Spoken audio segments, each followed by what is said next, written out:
Hey everyone, I have to talk to you about something that's very important. It's something I'm probably going to have to see in my lifetime, and you're probably going to too. And what it is actually making driving illegal in the United States of America.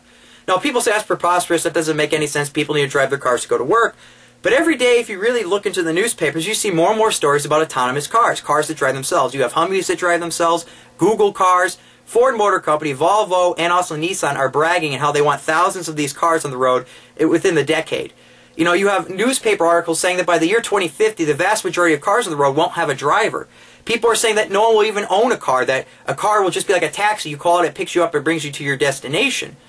I mean, right now, future electric cars, I know by the ones made by Peugeot, you actually can't even own the whole car. You may own the car, but you have to rent the battery from them. You're losing your freedoms. They are controlling your transportation. They're basically turning you into a prisoner.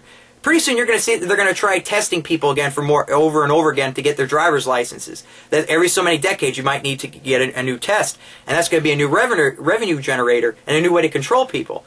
I mean, people say, what's wrong with an autonomous car? Why wouldn't you want a car that's robotic and would drive itself? Well, how many times does your computer get hacked? How many times does your cell phone get hacked? How many times do you have a virus?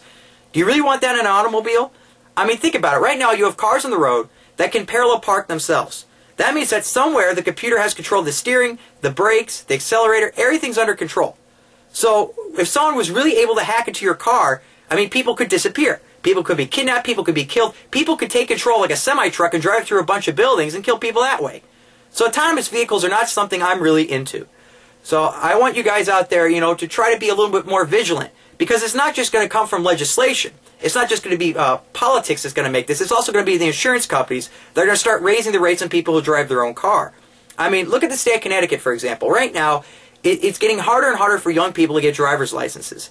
All right, you have to be 18 years of age. You have to get a permit. You have to, you know, go to a driver's education course, have so many hours behind the wheel. You have to take your test. And then even after you have your test, there's certain requirements on how many hours you can drive, what hours of the day you can drive, who could be in the car with you. It's getting so complicated that eventually no one's going to be able to drive. And you're going to be locked into your little community.